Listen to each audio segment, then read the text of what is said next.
You're listening to Through Help and Back. Through Help and Back is a podcast focused on mental health, addiction, treatment, recovery, and all things related to personal improvement and wellness.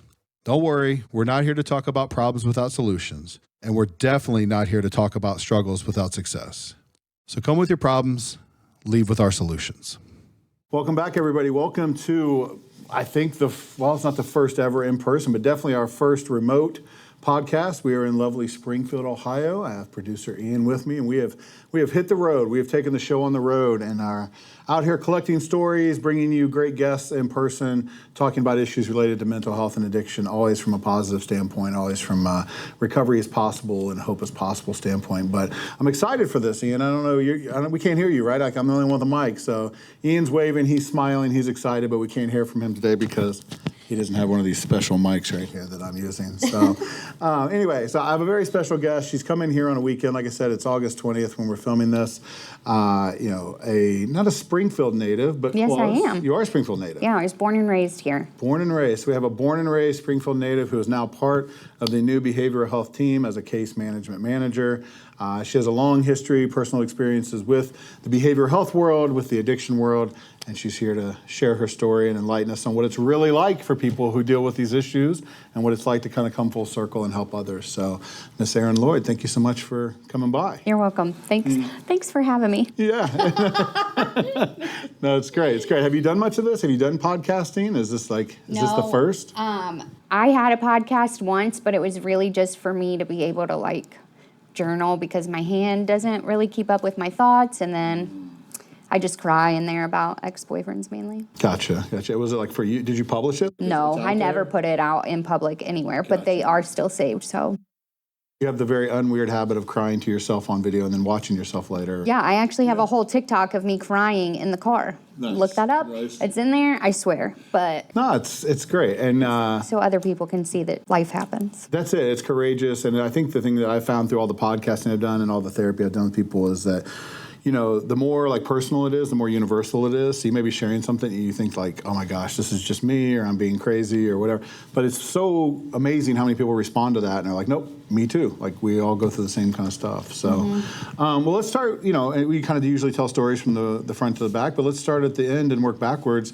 Tell me about your role at Anew. Tell me about managing case management, and what does a case management manager do? I manage the case managers, and that's about it. Well, what is case management? So, people think about therapy, people think about psychiatry. What is case management? Educate people. Case management is when we connect clients to the community resources that are available and also help them get the little tidbits of stuff that they need in order to kind of just be a functioning, independent person in society. So, IDs, Social Security card, Medicaid benefits, food stamps, where the food banks are, but then also helping them get connected with primary care physicians, different kinds of specialists to treat certain things like hepatitis C, stuff like that.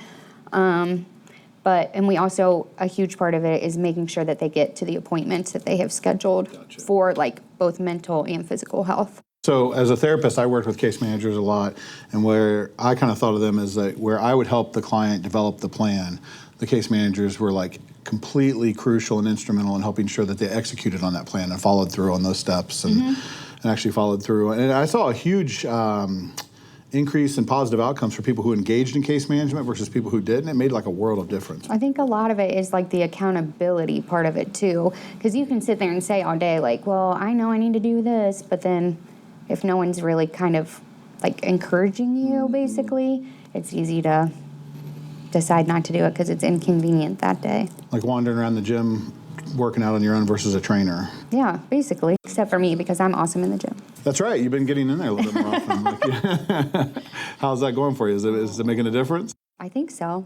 I've been in the gym for a long time, and it's more the mental health boost than anything else. It really is. It's you'll dread going and you dread being there, and then when you walk out to the car and your legs feel like noodles, you're that was so great for myself. Yeah, it's good to earn your dopamine, right? Because we get the dopamine and the reward from the workout, but you earned it. Pulling back a little bit, why case management? Why behavioral health? why did you become a helper? You're somebody who helps people now. You help save lives at Anew. You help connect those dots. It's a tough job. I think people in the helping profession are kind of like firemen. They run towards the problem, not away from it. So what motivated you or inspired you? Like, what's your background that brought you to helping? I have my own personal history with mental health and addiction especially.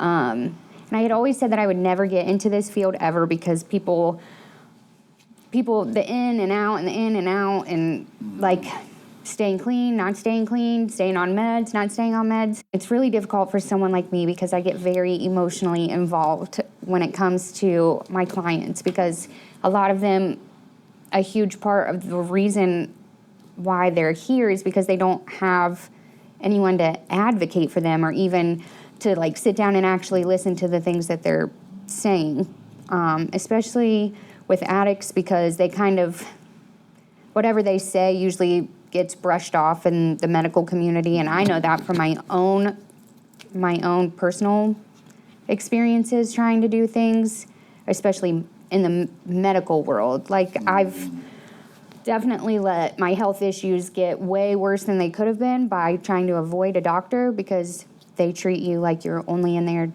for meds, and that's definitely not always the case. Mm-hmm. But I don't know, having someone to advocate for you to prove the fact that you're there for what you're saying you're there for, or even to just go to bat for you when people have continued to shut you out or shut you down for too long. But do you think of the shut down and the shut out, the not hearing people, the need for an advocate, is that more on the mental health side of the equation? Is that more on the substance abuse part of this world? Because I worked in substance abuse for a long time, and I know when somebody gets labeled as a drug user, they have a different experience in the emergency room than anybody else. They have a different experience at the dentist. They have a different experience everywhere because it's almost like the scarlet letter of are they really in pain or are they med seeking and things like that. So did you experience that more as a function and connected to the mental health side of the equation, or was it also on the addiction side for you? It's all mainly on the addiction side. Gotcha. I have 10 years clean, and Congrats. well, thank you. Big deal. It's a decade. Yeah. A lot can happen in 10 years, but I got really sick a few years ago, and I went to a couple of places, and they basically just brushed me off. I even had one doctor say, it's not that bad. You got your fix. You're good. And that's not at all what I was there for.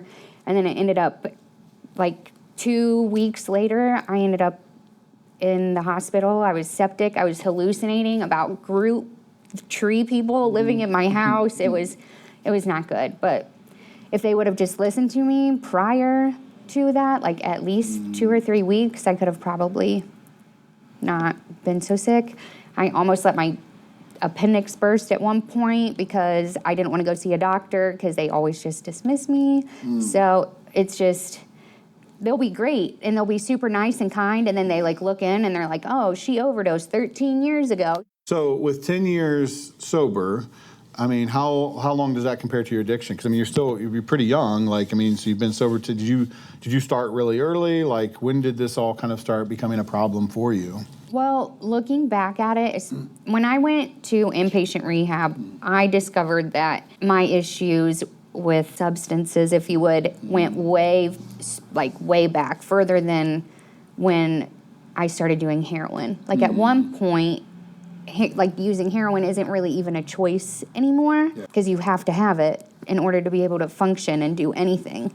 So there's that. But looking back at my childhood and everything was never done in moderation ever. So it's if I wanted chocolate milk, I would put half of the container of Nesquik powder in there, and it would be terrible and gross, but I'd still drink it.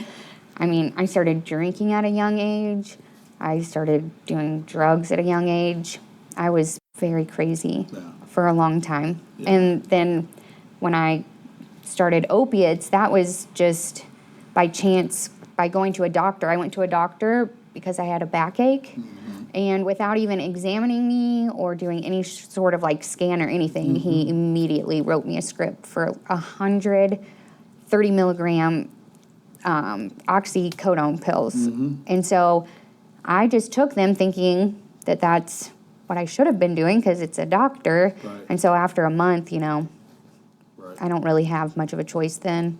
So then when he got shut down, it was kind of fend for yourself. So you were chemically addicted, like physically addicted, like in a month, like that was it. I mean, by the time that they closed his office down, I had been seeing him for, I want to say like 6 months. So then, but yeah, because it was warm when I went in and it was like at the end of being cold when I stopped. But they tried to refer us all out to pain clinics, but any pain clinic that we would go to was weeks out. So as soon as they pulled our scripts, it didn't take much. But you could tell way before that, though, too. Like, if I were to forget my meds at home, like a day or two into it, I was feeling very miserable. Yeah, just the start of withdrawal, basically. Yeah. When did you, like, first have that self-awareness? Like, I know you said, like, I always wanted more and things like that, but when did the term, like, addict or problem or whatever, like, internally, when did that apply? Like, was it something where your family was telling you, like, hey, Erin, there's a problem? Was it, like, legal issues? Or was it just, like, an internal awareness that you were like, oh, this is getting out of hand and I'm an addict or I have a problem? Like, when did you start talking to yourself about yourself that way? Probably, like, in high school. Because, like, I was doing cocaine in high school and ecstasy, and I was doing stuff to the point where it was like I would be up for days and then going into school trying to function and then, like, taking shit in order to, like, stay awake to get through school, and then, like, drinking it before we'd hide alcohol and stuff in the snow outside of the school and then get out of school and go pull it out of the snow and drink it and then start doing cocaine on top of that and smoking bunches of weed.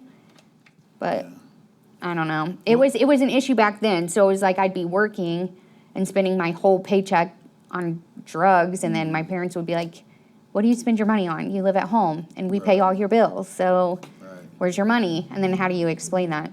But I also thought that I was sly and I was getting away with a lot of it. But according to my mother, I was not. But They sort of like to say that after the fact, though. But it's like, if you knew, why didn't you help me? But how did they treat you? Like, I mean, that's something that, we have families, parents who listen to the podcast, and I'm sure they're interested in, like, how were you able to get away with it, or how did your parents react? I mean, was there intervention? Was there a response? Was it more punishment? Like, when did they become aware, and how did they respond once they were aware? Well, my own personal family dynamic growing up, no one really noticed my issues per se. Plus, I had good grades. I never really got into any kind of trouble, so I think that it was easy for them to look past it. Yeah. Plus, I had a lot of responsibility of my own with my personal family dynamic, so there's that. And I feel like it was looked at as long as all the pieces are moving, that everything was still okay. So almost like a denial situation, like they could look at your grades and not really focus on your behavior. Yeah, but then once I got really deep into it, and obviously when I was, like, homeless and out on the street and strung out, they weren't so kind about it then. I've actually lost a ton of family, basically, due to the fact that I was on drugs. And forgiveness is hard to come by. And, I mean, I've gotten to the point now where it doesn't upset me as much as it used to. I mean, it still upsets me because, that's your family. It's the people who are supposed to love you. However, I have found that my family that, like, I have are mainly people who aren't obligated to love me but choose to love me anyways, which makes me love them so much. And so them including me into their family and stuff like that, it means a lot.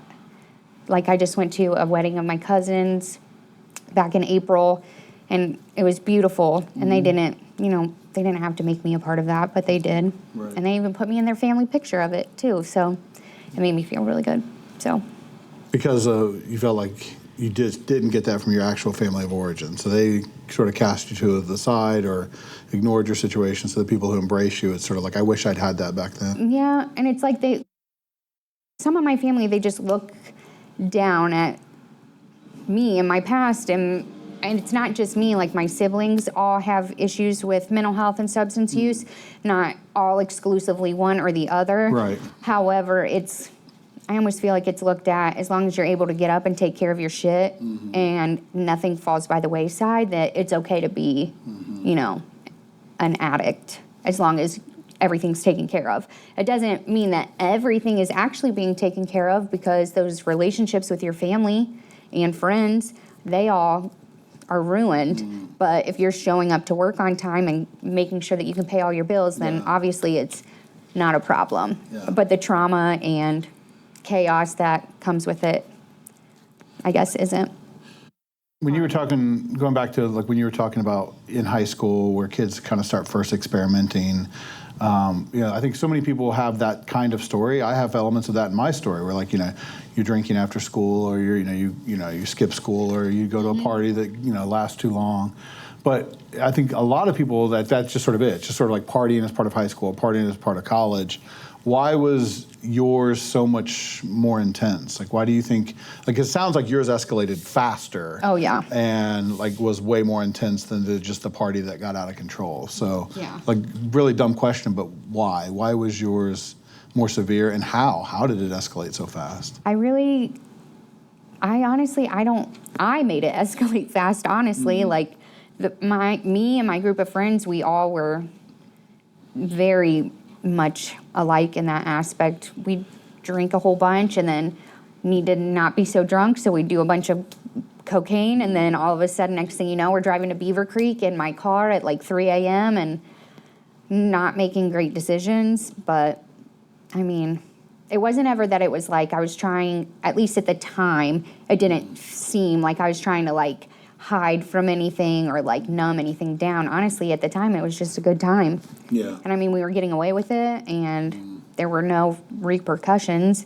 And I still say that to this day. Like, I would still be using drugs and getting fucked up if I never had any consequences for it. Like, all of it is, everything around you just falls apart at a certain point. And so, like, I got in trouble, like, legally. I got in trouble with my family. I lost friends. I overdosed 7 times. Like, it's an insane amount of just consequences that make the drug part of it just not fun anymore. And those consequences, those all came after the pain clinic, the Oxycontin. That's when it really sort of escalated for you? I think my first time I ever got in trouble with the law for drugs was in college, and I was helping my dealer move, and we got pulled over. And I tried to stash my stuff, like, in her box, like, in the back seat, thinking that, we're just mixed up with all this moving stuff. And, of course, he wasn't, and she wasn't going to be like, oh, yeah, that's mine. They're like, it's hers. Right. And so there it went. Like, so luckily I got out of that. But that would have been my first time ever being in trouble with the law, and it was a felony for a possession charge. Right. So, I don't know. Things just got worse from there. Yeah. Did you actually go to jail over this? Oh, yeah. I went to jail for a weekend because it was on a Friday night, and so I had to wait until Monday to see the judge. But I was in Wood County. It was in Bowling Green. So basically they put you in the jail there. It's like one single, like, all open window pod, and it's in the middle of Gen Pop. So it's like you're just kind of like an animal on display. And they just walk around and look at you, and it's a great time. But I was so miserable and sick that I just laid there. Why are you in the pod? Because you were detoxing? Because it was a felony, so they put all the felons together. Even though I had never been to jail before, so Gotcha. I didn't. Potential felony charge. Yeah. Did that stick? Like, did you get probation? And No, I actually got, it's the one and only time that I actually could afford a lawyer, because at that time, it hadn't gotten to the point where I was, like, selling all my things and doing all of that. And I didn't want to get in any trouble because my future, right? And you had mentioned earlier that there were bouts with homelessness as well. Oh, yeah. Just direct use of your use, like everything must go. And it's not the fact that I moved home, because I could have moved anywhere, because you take yourself with you, and I would have, brought myself with me. And I had a bad day one day when I had moved home, and somebody I know they were basically snorting pills in the garage. And of course, they offered it to me, and I said yes, because at that time I didn't really think about the whole slope of it. And then that's all it really took. And so from a Percocet to heroin, probably within a month and a half. It was quick. Once you're on heroin, like nothing else matters. So everything is about finding ways and means to get more, because you already know you need it. So even if you're high and you feel all right at that moment, you're still stressing about like, well, what am I going to do when it runs out? Gotcha. How am I going to get the money to be able to make sure I'm not sick? And so, you sell stuff, steal stuff, you end up not really giving a shit about anything else. So having some place to stay is really kind of like the last thing on your mind. So don't get me wrong, if you had like 30 extra bucks to stay in the nasty hotel downtown, like that was a good night. It was, like I said about the mattress story, like finding that dirty old mattress across town and carrying that thing all the way over to the abandoned like warehouse that we were staying at. That was like my best day ever at that time. Like how gross that was like my best day. And and I remember being so happy that day. And it's just wild to think. I worked with a guy who talked about something similar, living under a bridge, total classic story. And he got a hold of an oil drum that was intact, and he could set a fire in the oil drum kind of thing. And that like made him the king of the underpass, because now he had heat. And there were a couple of like old car seats around and just random stuff for people to sit on. Like stuff you would see on TV. Right. Yeah. And, he was like, well, if you want to sit by my oil drum, like I'm the king of the castle, right? Like you have to share whatever you have in terms of drugs and things like that. And it made him like, he had a resource. He had something that made him, just a little bit above somebody else. And it was like a game changer. So like there's elements of your story that feel like, man, kid stuff got out of control. And then there's other elements that feel like, whoa, this was like life and death, like really scary, like 7 overdoses. So, I mean, timeline-wise, how long did it take you to go from the like kids probably doing too much to like, okay, I'm in a life or death situation? I would say it got pretty bad my senior year in college, because that's really when it started to affect more than just like waking up with a hangover, to where it was like I was too fucked up to like go to class, or I'd get so fucked up that like 2 days down the road, I'm still like not feeling well enough to like show up and tutor these kids that I was supposed to be tutoring for my education classes, and making it to where I was so afraid of getting an actual interview for a teaching job because I knew I couldn't pass a drug test, or worrying about failing out of classes because I don't show up, or when I do show up, they send me home because I'm falling asleep in class and stuff like that. So my senior year in college is really when it started to get bad, but I'd say within a year and a half, it wasn't very long that it got to the point where it was like, I'm on the street. And did you graduate in that time? Like, did you actually get a college degree in between? I have a bachelor's degree. So you were going through all this situation, got your degree, and then like within a year, I'm homeless. Yeah, basically. Wow. I moved back home, and that was in May, and by Memorial Day, that's the big parade, right? Yeah, Memorial Day. 4th of July, I would guess, yeah. Well, here it's because it's the end of the school year. So yeah, so I got home in May, so in a year, basically, it all was bad. Yeah. Me and my little Samoa, my Chihuahua. So a lot of what you're talking about too, and I think a point that's important to go back to for people who don't really understand addiction or people who judge it, early on, like I always say, like drugs turn the volume up on what you like and then turn the volume down on what you don't like, right? So in your story, it's like I'm turning the volume up on times with my friends, socialization, partying, like it's just a good time, and now I'm going to make it a great time. But very quickly, it was not about getting high. It was about avoiding being sick. It was not about pursuing pleasure, it was about all the avoidance of pain. Is that a fair assessment? Like you kind of lived your life in fear of that pain, or to avoid that pain, or to avoid being sick? Like you weren't having like a good time in the midst or late of your addiction. It sounds like more survival and dodge the bad versus like, let's just amplify the good. Yeah, basically. And it was like you would like segregate yourself from everybody because you're not going to share anything that you have when you're spending your very last like $10 on drugs. Yeah. So you don't want to share. But then you also have all this like guilt and shame that if you ask for help, people are going to judge you because of what you're doing in order to need help. And not everybody is very accepting of that. You felt like you couldn't get help along the way? Yeah.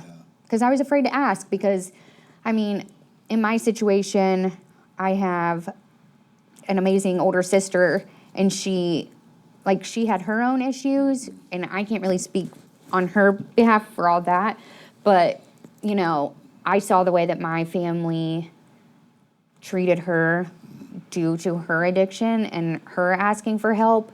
So by the time I needed help, I was too afraid to even mention it because at that time I was the golden child, even though my whole world was a mess. They just didn't know it. Until they knew it. Which is so much more pressure too, right? Yes. Because to reveal your problems, to take down the golden child is like an extra hurt. Oh, yeah. For your parents. And even when my mom saw it firsthand, we've still never to this day ever spoken of it. And she saw everything. You guys never had a conversation about none of this? No. Is that between you? Like, does that interrupt your relationship? Oh, it definitely interrupted our relationship. My mom and I were super close. With addiction, there's a lot of people who have what they call like adverse early childhood experiences or trauma. Is that culture in your family part of that traumatic experience for you that you think sort of fueled that addiction because you're kind of like running from those uncomfortable feelings? Or were there other events that kind of led this, or you just were hardwired to want more no matter what? I think it's a little bit of both because, I mean, I was already out running amok, if you would. But then when my father passed away in 2008, I just kind of like really dug into the whole. How old were you then?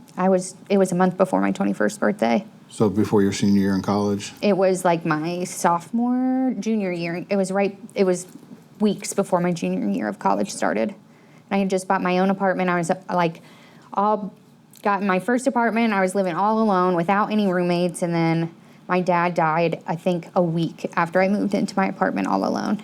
So, you know, I'm my own worst company. So it just got bad fast, especially that year. And then I started to see this guy who I later on found out had his own personal substance use issues, but had moved to where I was just to stay, like, clean and be in a good environment. But we were just toxic. It didn't last. No, it definitely didn't even last very long, I don't think. But the damage was done at that point. Of course, right, after you figure it out, yeah. But and the timeline seems to make sense, right? I mean, you're already kind of predisposed to this. You've had a history of this use. And then you have a serious loss. And then what do you know? Serious loss, relationship trouble behind it, boom, gas pedal on all this stuff. So what does it feel like to overdose? I haven't done it any times. You've done it 7 times. Well, to be completely honest, I can't really tell you exactly how it feels because I always wake up very confused every single time.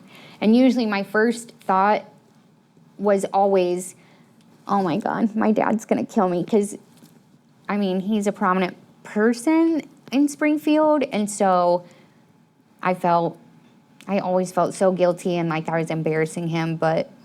And he always promises me that I never embarrassed him, but... This is stepdad? Uh-huh. Gotcha. But I'm sure there were times I definitely didn't make him proud, so... I know you woke up really confused, so none of these were like suicide attempts or anything. It wasn't intentional, like I'm just going to do everything I got and see what happens. Like it sneaks up on you, like you accidentally overdose? Sometimes it does, yeah, but not... I mean, sometimes obviously I did it selfishly to... that life, it's just so rough, and realizing all this stuff that you're putting yourself through, both like physically and mentally, and then the roller coaster of just life added on top of it, and trying to just manage through it. It gets exhausting at some point. And then being afraid to even ask for help, it just seemed like, the better option, the easier option. Because at that point, you feel like nobody else really gives a fuck anyway. So instead of asking for help, like, this would just make it easy for everyone, is how you think. But it's not. So it feels like the addiction had a way of keeping you isolated and alone. Oh, yeah, very much so. If you can convince yourself nobody cares, you can convince yourself it doesn't matter, you convince yourself you're already a fuck up, what's the point? Like, now you're alone with your thoughts, and now you can just continue on because there's no reason not to. Yeah, exactly. Part of the cruel kind of irony of addiction that I've found is that, like, there's a lot of damage that leads people into addiction, and then while they're in their addiction, before they get a chance to heal, they can actually multiply that damage because it's a very dangerous lifestyle. People can exploit you. Was that you're kind of nodding? Is that your reality too? Like, did your addiction not only do the physical damage, but did it put you through some difficult situations that actually made those issues worse? I went to multiple rehab facilities before I actually went to one where I actually felt like I could trust the people working there. I definitely wasn't always safe at multiple times. There were a lot of times actually that it was pretty bad. On the streets or in recovery? And then also being, and I can't even say that just being a female makes it worse, because I feel like now that I've been on this side for long enough, I found out that a lot of men have actually gone through it too, but just the manipulation and abuse that you take from people just in order to make sure that you're well, just to be able to not feel sick, the types of situations you put yourself in, and then it's like you beat yourself up over it. Like, if I could just stop doing drugs, this would not have happened to me. And you sit there and you blame yourself and you beat yourself up over it a lot. And then when you're, like in my instance, I had an issue at a treatment facility that I went to where basically my counselor, he was awful to me in order for me not to get in trouble with my PO. So that made it... What does awful to me mean? Like, I don't even know really what the word would be without having to say it, because I don't really want to say that, like, Like abused? Yeah, like, basically, he kept his mouth shut to my PO if I just did whatever it was that he wanted me to do. Okay. So, till the end of my probation, basically, for that point, and I was still using, but in the eyes of... He actually concealed your use in exchange for whatever he'd asked you to do. Yeah. And so then after that point, I was too afraid to ask for help. And I definitely wasn't going to go back to that facility. Well, and this is not only that, like, it's not even just like a slight on that facility. It's like, I'm assuming this is a therapist, case manager, social worker, somebody so like a helper was yeah, someone who I went to for help. And I went and started services there before I even got in trouble. So the fact that... Like, it could have saved you all of that if you'd had the right experience. Yeah. Before we go on, I want to say a few words about Anew Behavioral Health. Anew Behavioral Health is an outpatient provider of mental health and substance abuse services in Ohio and New Hampshire. That means that Anew can successfully treat mental health and substance abuse issues or dual diagnosis if you're struggling with both. Their integrated approach allows for them to successfully address issues related to anxiety, depression, addiction, trauma, and really anything that stands between your life and the life you could be living. You really cannot bring them an issue that they have not successfully treated. They have also solved one of the biggest problems for people seeking help. They have a dedicated team waiting to hear from you at helpnow@anewbh.com. If you contact them today, within 24 hours, you will have heard back from, wait for this, a real live person, and will also have your first appointment scheduled at that time. So how do you contact them? Well, if you're in Ohio or New Hampshire, you're probably close to one of their local locations. You're welcome to go in. If not, you can always reach them online at anewbh.com. And if you're interested in services for you or loved one, use that address, helpnow@anewbh.com. What's the hardest part about being homeless? Being cold and hungry, really. Especially the year that one winter, it was so cold. It was so cold.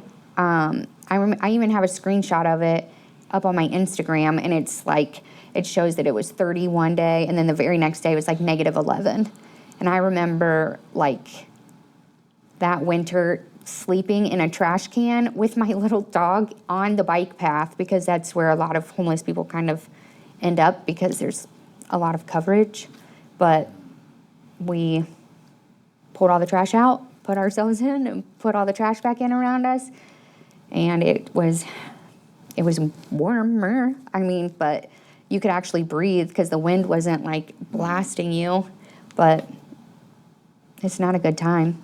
And you're hungry. And I remember those banquet meals, like the chicken pot pies, they were like 75 cents. And I used to think that those things were so delicious. And like trying one now, I'm just like, it's amazing the things that you think are so great when you have absolutely nothing. It's amazing how resourceful you became to even stay alive. And were you scared? Sometimes, but a lot of times it was like I didn't really get scared until after I realized what the fuck was actually happening, and then it gets kind of like you're kind of taken back by like, what the fuck did I just do? What did I put myself, like, how did I get here, basically? But at the time, you're not thinking about consequences or repercussions. You're not thinking about any of that. You're just trying to do the next thing that you need to do in order to feel okay. Never feeling great, but feeling okay. And so that this is still at the heart of all this is just the ability to find and use and recover from heroin. Heroin, and it's like when people ask me what my drug of choice was, I love all the drugs, but heroin was the one that I like had to have, which took up all my time. That was the only one that I was really focused on making sure to have. Because that's when you would get sick from. Yeah. What does it feel like to get, they call it dope sick, what does it feel like to go into withdrawal from heroin? A cold and the flu. I never had COVID, so I don't know what that felt like, but just like your skin is crawling and you're freezing, but you're so sweaty. And your body like tenses up so tight, and then you are twitchy. It's gross. You can't sleep no matter what you do. You can't stop sneezing. Your eyes water nonstop. It's miserable. Yeah. It's so miserable. I wouldn't even wish being dope sick on my worst enemy ever, because it's the worst. It's so terrible. And like even now, even though I haven't done heroin in forever, even if I'm getting a little bit sick and I get that like sweat and then like a chill, I'm like, oh my God. And like immediately I'm like, I have to lay down. I can't do this. It's just like, Makes you think about that. Yeah, no matter what. And I know I'm not dope sick. Like I know that for sure, but immediately I get that like gross feeling in my stomach, and it's just not a good time. Well, and to add to your challenges, you mentioned early on that you have personal experience in the mental health and the addiction side of the world. So you're not even just battling an addiction, and I was going to say a straight addiction, which I don't know if it even exists. I think addiction is a symptom of bigger problems, right? It's a coping mechanism gone out of control. And so you may identify primarily as an addict, but there's usually something feeding that or that you're dealing with. But what were the mental health issues that you were also facing and carrying around as you're trying to battle this addiction and stay alive? And, pardon the metaphor, but like sleeping in a trash can is like the most vivid kind of like imagery I can imagine, like as far as your self-esteem. I was like Oscar, basically, from Sesame Street. That's a fun way of thinking it. I doubt you were sitting there like, this is like Oscar, how fun. Right, yeah. Like, do what I do. But you're more than a little grouchy, right? Like you had a lot going on. But what were the mental health pieces? Did that come as a result of your addiction, or were those also there concurrent the whole time? I feel like they were there the whole time, and I never really noticed that I had mental health issues until after I got clean. You just thought it was part of the package? Yeah, like I thought that, so like when I got clean and some of the stuff that I was like experiencing while I was using, when it didn't go away, I was kind of like, wait a minute. So like, what's going on? So like, I'll get super hyped up and feel like I'm just, on cloud nine. I have all this energy and I'm like on point everywhere. And then I won't sleep for a few days. And then I just like hit a wall to where everything was awful, no matter what it was. I'd cry for days on end and never want to get out of bed. And it would just be terrible for a few days. And then it was like I'd swing back up. But that's like looking back, that's how it's been all my life, even when I wasn't like on drugs so badly. But that happened. I'm pretty, like, I'm growing up, I was pretty much diagnosed with ADHD, but my mom was not the type of person that felt like medication is what fixed behavioral issues per se. So even if it was something that I had brought to like her attention, I almost feel like it was kind of dismissed, because in my family it's like, well, if you're sad, then buck up. Like that's just how it's gonna have to be. Like you gotta accept it. And so I feel like for a long time, that's why I felt like, again, like I couldn't ask for help. I couldn't say anything, because it's like if you have an issue, you fix it. Like you don't need to bring everybody else down. So then once I got clean and I was diagnosed with bipolar disorder, ADHD, like it all made a lot more sense. And in a way, it was almost kind of comforting to know that there was an actual reason for the way that I would feel and act, other than just like something's wrong with me. You weren't a bad kid. You weren't like just doing it wrong or not bucking up. Yeah.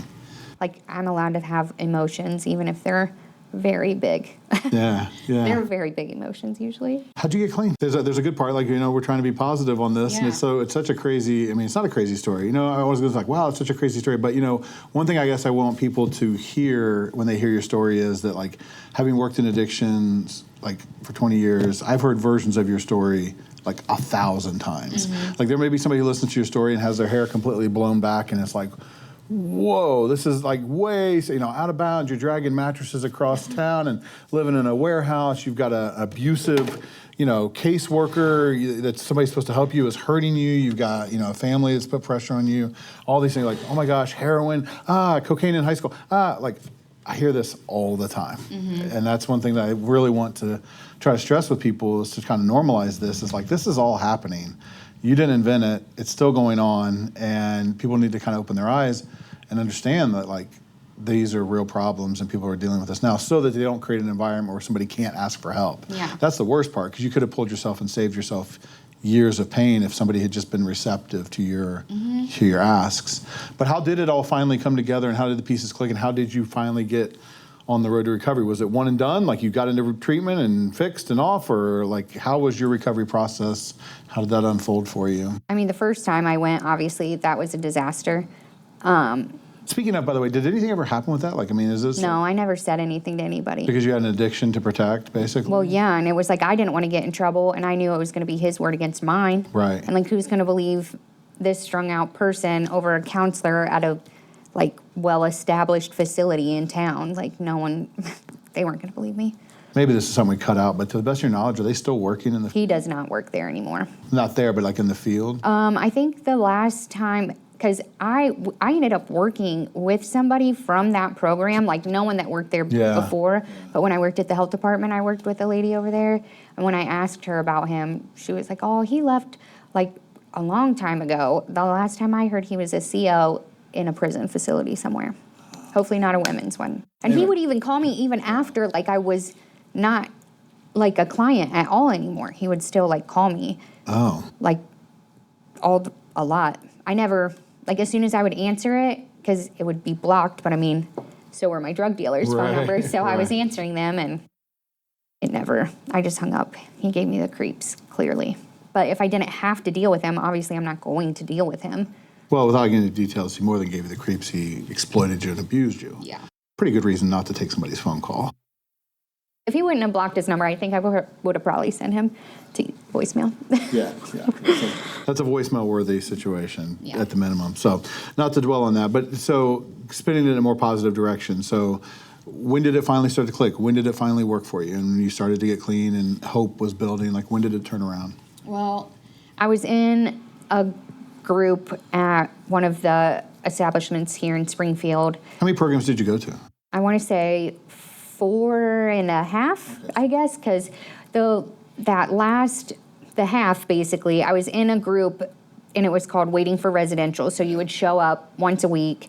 You'd call the places to see if anybody had a bed available, and if they did, then you were supposed to be able to go. Yeah. But seeing that you had to have a clean drug screen, at least for opiates when you went, my bed came and went multiple times, but I couldn't stop using. And when Is that just because they didn't want to deal with detox situations? Why? Yeah. That's where you had to have But the clean that's drug back screen? then. Like, I don't even think there were detox facilities back then. It's sort of a crazy situation if you think about it. Like, we have programs that can help you get off drugs. So if you'll get off drugs, we'll put you in one of those programs. And that's how I thought too. I was like, how am I supposed to stop using drugs in order to come learn how to stop doing drugs if I can't stop doing drugs? Like, it made no sense. Yeah. But I finally got a case manager there that I called. There was a bed available. It was on a Wednesday. They had a bed available for Monday. And I remember telling the case manager, her name's Kathy Maddie, and I love her so much.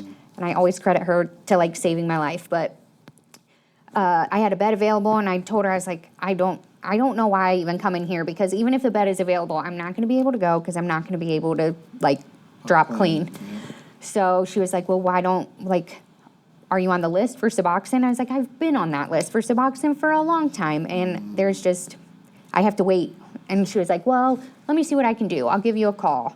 And then I left group. I got home, and it was like 45 minutes after group let out. She called me and told me to come in sick in the morning and that they would start me on Suboxone so that I could make it there on Monday for my treatment. And then since she, like, advocated for me so much and helped me out, she even took me there because I didn't have family to really even, well, I had one family member, but they were unavailable. So she drove me all the way out there and dropped me off. Originally, I still had reservations because I remember hiding some needles in the lining of my of my suitcase. Yeah. That I ended up telling my dad about, like, a couple weeks later so he could take it out. But it was like once I went in and actually heard some stuff that I had heard before, and then it was kind of like the treatment team were all addicts too, like in recovery. So it was actually one of the first places I went where they could actually say, I understand what you're saying, and they actually really could. Did that matter to you, the fact that they had also had personal history with it? Yes. That made a big difference. Yeah, because that's a rough lifestyle. And if somebody sitting there, like, I understand. And I'm like, no, but you have no idea. Like, Yeah, my dumb ass is sitting there like, what's it like to be homeless? Like, yeah, kind of. But no, but I mean, you're not like, I know what I'm you going to mean. help you, Yeah. but I have no idea what you've been through. But here, do what I say, because this is how it works. Like, you have no idea. Because the flip side of that argument is always like, hey, I almost drowned, and now I'm going to be a lifeguard, right? Like, there's always the flip side of that argument of like, well, you know, they've been through this, but they also struggled with that, right? It's like a heavy trainer, right? It's sort of like, I don't know, do you really have this down, right? But I know from working in facilities, people who have direct experience can connect to the direct experience. That just, it seems to be comforting or relaxing, or there's like trust that builds faster, you know what I mean? And it's a weird situation because it's one of the few places in the world where if you haven't done drugs, you've got something you've got to explain. You know what I mean? Right? So usually it's the opposite way around. Yeah. So that's great. But it also your story makes me feel really bad for all the people who don't have a Kathy, who went the extra mile for them and pulled some strings and got them on a list and put a plan together, because you sat on that list for a really, really long time. A long time. So what was different? You've been through it. You said things I heard before. Is it just because you heard it from another addict that it made sense to you now? Or were you different? Like, why did it click that time? This was also like my first stint, like, inpatient. And so it was like, Gotcha. I got completely out of my environment. I had, no one around me that I knew, and I was surrounded by people who actually, like, I felt like they actually wanted to help and that they were there to help. And I still, there's a tech actually from the facility that I went to that I now work with in Wilmington. Oh, and so great. it's nice because, I mean, she was one of the people too that you could talk to, and she was just like a straight shooter. She told you exactly like her own experience, but then also made sure to let us know that this isn't always how it works. Like, everybody's story is going to be different, but this is just what I know works for me out of all of the times I tried not to. So what are the key elements to your recovery? Like, what got you clean and what keeps you clean? What are the to-dos for you, or what are the mindset pieces that you have to be aware of and stay present with that got you clean, and what keeps you clean today? Well, I know that this is super cliche in the recovery world, but the whole, like, playing the tape through, like, what sounds really good right now because of the mood I'm in, like, can't be the greatest thing for me in a week when I'm, over it. Play tape through is like, and then. So it's like, if I'm going to use right now, what is at the end of this? Like, where does it lead to? Like, I'm going to end up in jail. I'm going to be homeless. My family is not going to be around. And I never had kids while I was in active addiction. I also said that I would never, ever have kids, but life changes, things change, your goals and dreams all change. But playing the tape through, and then the fact that literally all of my friends were dying, all of them. And I just recently, in the last 2 years, lost like my very best friend. And that's how I even started to do this job, was because he had so many opportunities to get clean. And he was just never ready. And he never tried to pretend like he was if he wasn't. But he was just like my person. And we were friends for a long time. And we used together a lot. But Was it an overdose that you lost him to? yeah, and it was just hard. And that was a huge reason why I said I would never get into the field, because people die from it all the time. And so I was at another job, and a job was posted for the drug overdose prevention grant, and it was like literally a month after he died. So I just kind of took it as my sign, and then here I am now. It's such a double-edged sword, because it probably fills you with such passion and purpose, but it also keeps you very close to the things that hurt you very deeply, and also probably reminds you of your tough days. Yeah. You know? Because I've had people ask me if it's triggering to like work with some of the people who we work with, but if anything, it's like it reminds me about how quickly and easily like you can be right there. I mean, you went from a college graduate to homeless in under a year. Mm-hmm. That's fast. You're an overachiever. You always do things a little extra. Above and beyond. A little more, right? So in your face. That's that more that we're talking about. Well, I'm sorry to hear about your friend, but, you know, I also think that, like you said, that's not something that's the first time I've heard that. Like, I mean, my first year as a therapist, I worked at a methadone clinic in Richmond, Indiana, and I lost 6 people off my caseload in the first year. And I was like, I am like the black widow of therapists, because these people are dying left and right, you know? And one of the things I always talk about is that I feel through my work and my experiences that there's just nothing worse in life than too late, right? Because once they're gone, you know? And so I think that's what you're tapping into with this idea of like, I got clean, and I was hopeful he would get clean too, because we were on the same path, and it's too late, you know. And once you cross that line, there's no going back. What does your family think of you now? Because it seems like it was, obviously maybe you felt like they were embarrassed of you, and are they proud of you now? You know, family dynamics aren't all the same, but the family who I like to consider family are the people who have no obligation to really love me, but choose to love me and take me in anyways. The people who continue to show up in my life, even though I have made mistakes in the past. That's really who I choose to have as my family. So with the people that you talked about, the people that you choose to be in your life, you talked earlier about some of the dynamics with your mom. Do you think even a quiet moment that your mom's proud of you? Do you think she recognizes your change and recognizes the work you've done? I think that she's proud of me, but it's almost kind of like she can't really show that she cares, because then if she shows she cares about me and is proud of me, then it's like, what's that mirror showing her? Because she also has her own issues, and Gotcha. She is different than me in the way that we view addiction, but she also has a job where she helps tons of people every single day. So this may be one of those tips for people at home, if you're watching at home, but you know, given your knowledge of addiction and what you went through, how will you talk to your children about substance abuse? How will you handle that threat or that issue within your own home now that you have children? I think about this all the time, and I get very stressed out, as you can imagine. But sometimes I sit there and I'm like, well, you can't bullshit a bullshitter. Like, I have pulled all the tricks, but then at the same time, I also have a very difficult time connecting Bluetooth wireless headphones to their tablets. So I know it's not going to be the same at all, but I just want my kids to be able to know that, like, no matter what it is that they're doing, that I'm not going to, like, damn them for it or not love them anymore, because my ex-husband, his family is so wonderful, and like his family just loves no matter what, and that's not always the case. So that is definitely something that helped him get clean, whereas like Your ex-husband? yeah, So, okay. he's also in recovery. Gotcha. He has a good amount of clean time, more than me.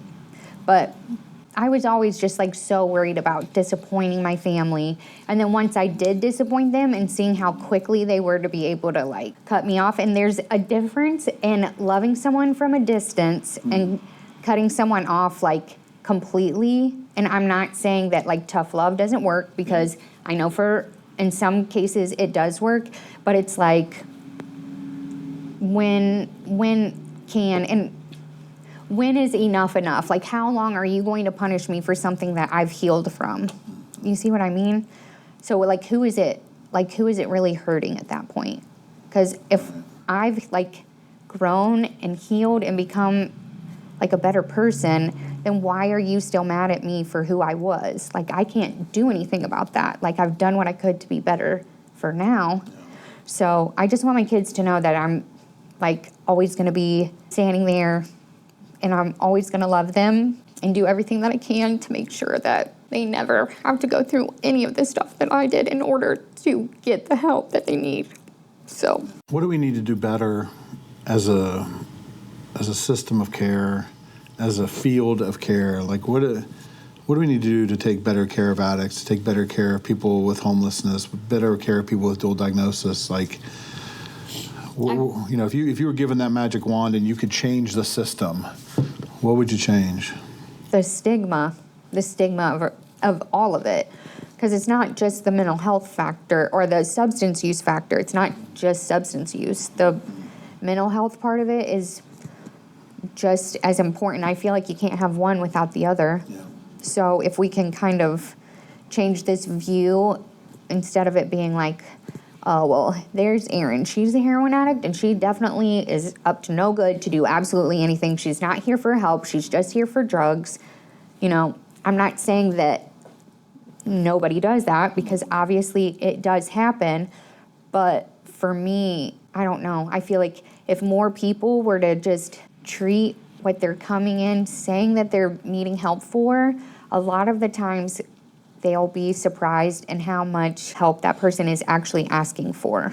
And a past, everyone has a past. Everyone has stuff that they're not always proud of or sitting here bragging about. But if you see that someone has done better or is trying to do better, like, who are you to try to beat them down for this life that they're in, that they're trying to change? I'll advocate for anybody for as long as I can until I can't. Even if they're, trying to give up on it, I like to tell them to keep going, because the good part's about to happen. You just kind of have to hang in there. I think to add to that too, the idea of this illusion of it being a moral choice. I think with progressive diseases like addiction, the element of choice leaves early. Mm-hmm. Like, yes, you absolutely had a choice at 16 years old whether to go to that party or not. Yes, maybe at 17 you had a choice as to whether to take that drink or not, or But once you get into physical dependence, and psychological dependence can be just as bad, and your body has adapted, right? Mm-hmm. There's some real pain on the other side of that. And it isn't because you don't love Jesus, and it isn't because you're not praying enough, and it isn't because you've decided to be a heathen. Mm-hmm. It's because you are now dealing with those changes, and the element of choice is not 99%. It's maybe 1%, right? Like, you do have power. You can make choices, but what you're describing are some very painful choices, mm-hmm. right? And so to act like, well, let me just apply my understanding of your situation, snap my fingers and say, why don't you just do this? It's like, dude, there's a lot more going on here, right? And I'm not waking up and feeling great and just going like, no, I think I'm going to just tear some shit up today. Right. Ruin my life. Let's just do it. Yeah. Do you want to do it? Because I do. Let's go. Like, no Maybe one with does some that. self-sabotage, but yeah, that stigma is a big part of it. Because think about your story. How many times you could have gotten help early on if it was just more allowed and more accepted and more trusted. And I know how homeless people and I know how addicts get treated in emergency rooms and dentist offices, and they do not get to participate in the same system of care that other people do, and it's not fair. I was looking for a new psychiatrist, and I was told that they will not treat me because of my past with illicit drug use. Yeah. That's so long ago. You're somebody who could use our help, so we need to make sure and not help you. Yeah. We'll help you, but you have to be only in this lane to be able to receive our help. Imagine being a physical therapist and saying, once you get off those crutches, you come and see me and I'll help you. Exactly. No, dude, you're to help me get off the crutches. Yeah. That's what a physical therapist does. That's a great example. So that doesn't seem great. What do you wish people knew about you, either what you were thinking or feeling, or just who you were in the midst of your addiction? And what do you wish that they understood about you now? I just wish that just one person that said that they wanted to help me actually wanted to help me. Because, there were people that were helping me, and then as soon as it was I fucked up once or I made it a little bit uncomfortable for them, they were really ready to just kind of brush me off and, be rid of me. A lot of times with people that I work with now, and not just through work, but with my own relationships with other people, I try to honestly take into consideration what it is that they're doing in this moment that could be affected by something that they've already experienced. Because I know that a lot of my choices that I make today are based off of the choices that I had made before. And I'm not saying that my choices now are all great, because no one's perfect. I also choose to see the best in everybody despite the past that they have. Because all it takes is for one person to just be hey, I'm here, I'm gonna help you. And I'm not I don't care if you mess up, just be honest, we can figure it out as we go. But needing somebody like that was important to me back then, so I just try to be that person, people now. The last question, somebody listening right now in active addiction, feeling like you felt in active addiction, no one's gonna help me, I'm going to embarrass my family, I need to hide, there's just really no point, What do? Direct them. What's your advice? What's your direction? If you're in that situation right now today, what is that first step in the right direction? The first step would definitely be actually choosing and standing behind the choice of what it is that you want to do. So if you want to get help and you want to get clean, then you can act accordingly. Now, it's not going to be easy, and you'll probably be told no more times than yes. But the way that I look at it is that at that point, everyone already knows. Who else are you? Who else is going to? Everybody knows. Everybody knows. You've already disappointed everyone. You've already disappointed yourself. So, what's it hurt to try? And then let's hope that you continue to try, even if doors get shut in your face and people take advantage of you. The persistence of actually trying to do better shows more about your character than what it is that you're actually getting away from. So just to keep trying nonstop every day and just reach out for help, because eventually, hopefully, somebody's going to be there to help you. Yeah. Especially if you just keep trying. I know it sounds so silly, but just getting clean in itself is difficult all on your own, but actually staying clean and learning how to live life again without having to put something else on top of it to get through it, it's a lot, and it takes work. And you can't do all that work on yourself, because obviously you also got yourself into the same place. But it's encouraging to hear you say that, because there is that illusion of if I can just get them, that's what interventionists do, right? If I can just get them through the doors of the rehab, all will be well, and that's not how it works. Sometimes it's the client's fault, they run or they give up on themselves. Sometimes it's the staff's fault. And you told a very dramatic story of exploitation and abuse, but sometimes it's uncaring staff. Sometimes it's, we're human. Sometimes people are lazy. Staff are overwhelmed. Sometimes you're one of 50 clients that they have, right? And so it's hard to get, that individual attention sometimes. But to embrace and accept recovery is going to be hard. And one of those challenges may be right when you walk through the front door.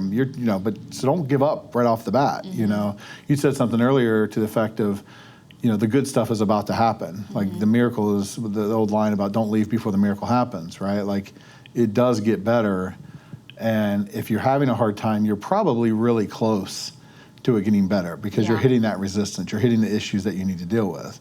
Like we've said before on here, the gold's always on the other side of the dragon, right? Yes. So, people play video games. When it gets really tough, you're probably at the good part of the game. And so, I don't know. I don't have a great wrap up. Just thank you. Thank you for sharing all this. I'm sure there's years and years of addiction. I'm sure there's more to talk about, more to say. 10 years of recovery. I mean, we could do a whole episode just on your recovery efforts because, we've talked, obviously, work together, and I know there's a lot you do on a daily basis to maintain your recovery and to be there for children. But just thank you for your courage and honesty sharing this today. There's a real temptation to get on there and just say what you want, what you think people want to hear, or to tell this pretty picture, but you didn't go through the pretty part of this, you know what I mean? You went through some ugly stuff. Yeah. And there are pretty parts, but you got to get there. When is it really good? What are some of those good things? What were those things that you're like, man, now I'm really living a good life? I remember once I went to the grocery store with my ex-husband when we had first started dating, and we spent $200 plus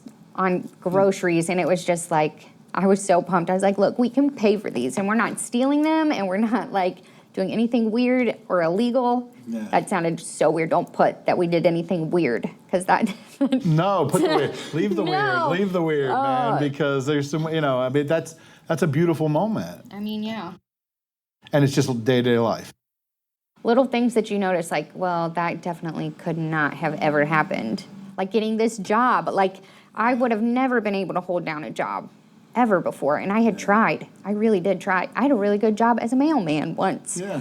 Person, right? Yeah. Think about that. So go back to the day before you started using. So we're 13, 14. Say someday you're going to be so extremely proud that you went and bought groceries. And to think about that becoming real and what the journey is that you have to go through to get to a place where you're like, yeah, man, these are my groceries. I bought this legitimately, and I have nothing to fear walking out this door. Nope. I don't have 85 layers of clothes on and a pocket full of Slim Jims to get me through until the next time I see food. That's because on the other side of all of this is freedom. The freedom to walk out the door with your groceries and not fear that, right? And that's the promise of recovery. That's the promise of addiction treatment, is that it's not going to be pretty, it's not going to be easy, and actually in early recovery it's going to be worse. It's going to be harder. It's so hard. But that's why having support is super important, especially in the beginning. Yeah. Because it's very easy to say fuck it in the beginning. Sure. Because the fuck it's can come for any reason. I remember when I had my first year clean, the first thing I wanted to do was get high to celebrate. Yeah. It makes no sense, but that's how you celebrated, that's how you mourned and grieved. And I want to wave my finger at everybody. You've done that too. There's people who when I lose 10 pounds, I'm going to have an ice cream sundae to celebrate. There's people who say when I go 6 months without calling him, I'm going to send him a text and let him know. I'm happier with you're that. Gonna, yeah, right. You're going to do the thing that got you into the situation in the first place as a form of celebration. We all do that, right? It's such a human experience, and just the judgment, just to kind of advocate for people, how dare you get on your soapbox and judge somebody for, being addicted to something, and then have a sign on your desk that says, don't talk to me till I've had my coffee, right? As you're guzzling down, caffeine like this, or the sugar addiction. Pain and pleasure are parts of the human experience. We all want to increase our pleasure. We all want to reduce our pain. And just because people like Erin, found a chemical sledgehammer and a really effective way to do it, because drugs do work, that's why we're having such problems with them. Don't judge, because there's all these other low-level things: gambling, sex, drama, toxicity, relationships, fast food, seed oils and sugars and caffeine and blah, blah, blah, blah, blah.